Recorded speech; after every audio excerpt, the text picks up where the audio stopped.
కేసీఆర్ కూతురు కవిత గారు 2018లో ఏం మాట్లాడారు, 2023లో ఏం మాట్లాడారో ఒకసారి చూడండి. ఇప్పుడు నేను ఉండే ఇల్లు ఈ ఇల్లు కూడా కిరాయి ఇల్లే అండి. ఇదేం నా సొంత ఇల్లు కాదు. ఒకటి అపార్ట్మెంట్ మీద లోన్ తీసుకునే తెలంగాణ జాగృతిలో స్కిల్ డెవలప్మెంట్ ప్రోగ్రామ్స్ చేస్తా ఉన్నామండి. నాదంతా ట్రాన్స్పరెంట్ గా ఉంటది. ఆ షోమెన్షిప్ అన్నది ఉండదు మా దగ్గర. కాకపోతే ఇప్పుడు నేను ఉండే ఇల్లు కూడా ఇది రెంటెడ్ హౌస్ అండి. నా సొంత ఇల్లు అయితే కాదు. వచ్చింది వాచ్ గిఫ్ట్. గిఫ్ట్ ఏంది, నేను కొనుక్కున్నా. బలే ఉన్నారు. 20 లక్షలు పెట్టి వాచ్ కొనుక్కుంటారా? ఎప్పుడైనా పెళ్లి రోజో వ్యాలంటైన్స్ డే రోజో మా 50,000 రూపాయలు పెట్టి వాచ్ కొనుక్కోవాలంటే ఎందుకు కొనుక్కోండి? డబ్బులు ఉంటే కొనుక్కోవచ్చు కదా.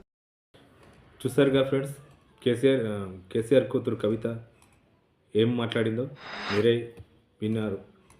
2018లో కిరాయి అని ఉన్నాయి అని చెప్పిన కవిత గారు మరి 2023లో ఇంత రిచ్గా ఎలా అయిందో 5 సంవత్సరాలు